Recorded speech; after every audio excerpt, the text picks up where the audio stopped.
Hello there. Lieutenant Palmer of the Royal Engineers Bomb Disposal Squad again.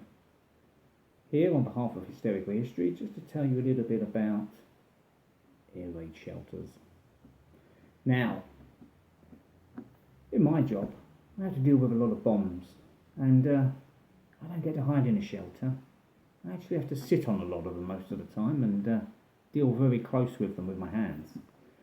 You, on the other hand, may have an Anderson shelter or a Morrison shelter, or somewhere to hide. If you live in London, maybe the tube station. It's only someone like me that has to go out and stand there in front of these bombs, whereas you get to hide from them. Now, during the war, the government realised that child evacuees going away still left the parents at home, and the parents had to face the bombs, which could possibly mean that sometimes your house could get blown up. Now, it wasn't so much that the Germans were targeting your house, but it was more about giving you somewhere to feel safe. I mean, I can't think of a safer place than being under the duvet, personally, but when it comes down to it, this is why the government gave you the option to have an Anderson shelter in your back garden. I'll show you one, just here. Here it is. This is an Anderson shelter. You'd build this at the bottom of your garden. That's right, you, not the government, you. You'd build this at the bottom of your garden, and you would cover it with soil, and when there was an air raid and you heard the sirens going off, you would run into there, possibly in your pyjamas. Mum always seems to put on a Sunday best, with a hat and a coat, but Grandad, he didn't like going down there. He'd been in the last war. He preferred hiding in the toilet, and the toilet was outside. Now, here you all are, during an air raid. Don't forget to take your gas masks. And there you all are, all getting inside the little air raid shelter, the Anderson shelter. And what it actually looked like inside was this. There it is. Looks very cosy, doesn't it? You can see there's a bed for the children, always on the floor is best. Bed for Mum, high up. She snores a lot. But, oh, there's a little dog there as well. But, where's Dad?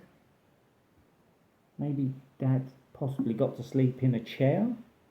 Or more likely, Dad probably still had to go to work. So, when it came down to it, it's the dads that have to pay for it, isn't it, eh? Really? But, anyway, they all look quite cosy in there, don't they?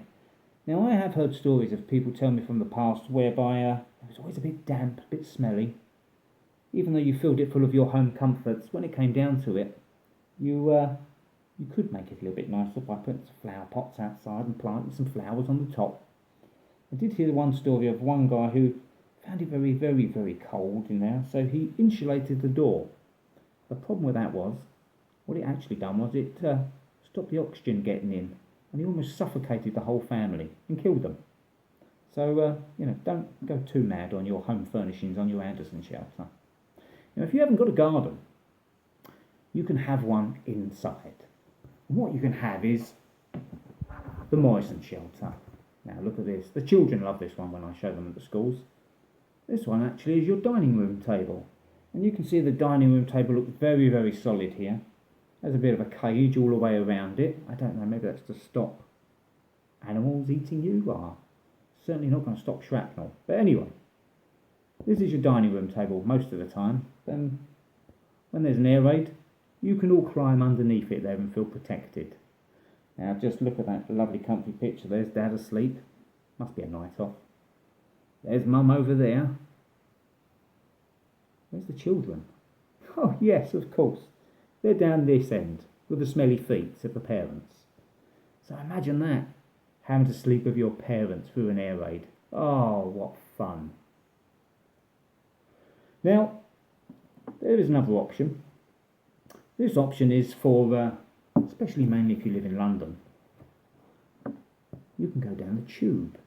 Now, down the tube stations, they stop the trains because they realised hundreds and thousands of people were all making their way down to the safest place in London, which was the tube station.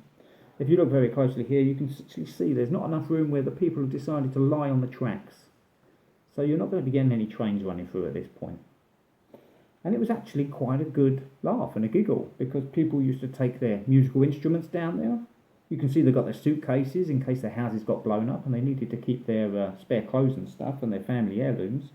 But down here, people always say about great parties that were happening, and Grandad would take his banjo and someone would manage to get a piano down there and all of these wonderful things, and people would be occupied by singing and dancing and having a bit of a party when upstairs was devastation from the bombs. And after a while they had to get their own police force in there because it probably got a bit too rowdy when everybody's having a few drinks and stuff. The little known fact is that some of the tube stations that used to run underneath the River Thames, they were so worried about bombs dropping and smashing through that even if you look today on some of the tunnels that on the train tube stations that go underneath the River Thames, at the end there's these little rooms where little automatic doors used to come across and bring floodgates across to stop the water coming down the tube station.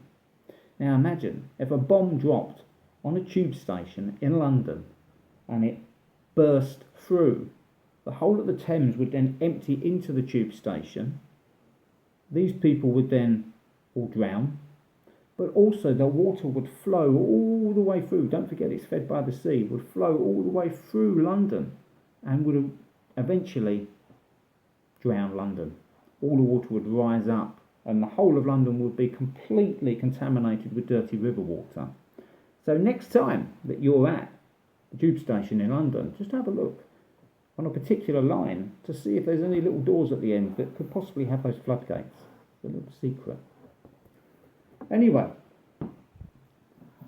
I hope you've enjoyed that little presentation, and maybe get yourself off down to the local DIY store to maybe purchase yourself a Morrison shelter, an Anderson shelter, or maybe just go and hang out in the tube for a bit of a party. Anyway, thanks for watching. Bye now.